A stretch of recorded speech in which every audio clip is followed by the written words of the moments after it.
Maintenant, ici, je vais aller sur Partenariat Données Québec. Donc, si je reviens à l'accueil Données Québec, on est capable d'aller chercher des fichiers, différents fichiers de données. Moi, c'est ce que j'ai fait avec mes propositions dans les consignes. Je vais en prendre un en exemple ici pour l'échantillonnage dans les différents lacs du Québec.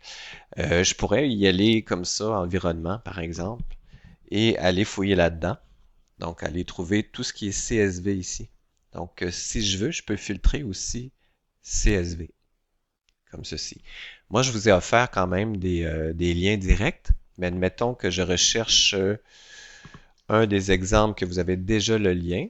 Je vais juste vous montrer ma démarche. Donc, cours d'eau spécial 2011. Cours d'eau spécial. Je vais juste faire une petite vérification. Donc, c'est bien ça. RSMA, données cours d'eau spécial. Puis dans spécial, ici, j'en ai différents CSV. Puis j'avais pris le premier. Donc, spécial, ça peut être d'autres aussi.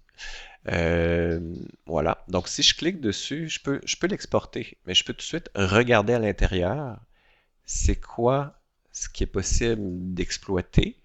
Puis là, on voit que différents points d'échantillonnage dans différents cours d'eau ont été répertoriés. On voit ici qu'on a l'oxygène dans le cours d'eau et la température. Puis en demandant à l'IA, j'avais demandé, vu que je suis pas en sciences, j'avais demandé, est-il possible de créer une xème colonne qui pourrait, donc je pourrais tout faire une formule scientifique en allant chercher l'oxygène par exemple et la température. Donc j'ai eu une formule et j'ai pu rajouter une nouvelle colonne. Donc ça serait parfait comme échantillonnage, donc comme donnée. Alors, qu'est-ce que je peux faire pour le télécharger maintenant? Vous l'avez, normalement, il y a un lien télécharger. Je vais juste vérifier rapidement. Ah, il est juste ici. Télécharger. Puis là, je m'assure, voyez-vous, ça me donne un CSV, c'est exactement ça. Donc, je continue. Je vais refaire un test ici, retélécharger, parce que j'avais déjà des fichiers téléchargés. Donc, je pourrais aller chercher dans mon dossier des téléchargements, mais je l'ai déjà préparé sur le côté. Donc, je l'ai ici en ce moment, le CSV. Donc, c'est ceci que normalement, si je suis satisfait des données, ben, je pourrais aller le récupérer, le prendre. Là, je vais me faire une petite place ici. Je vais retourner dans mon Drive.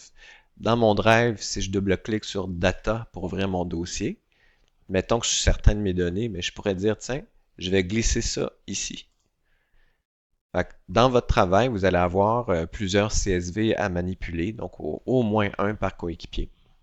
Dans une prochaine vidéo, je vais voir comment, avec vous, comment manipuler finalement, essayer d'explorer ce fichier Excel-là, savoir qu'est-ce qu'on peut faire avec.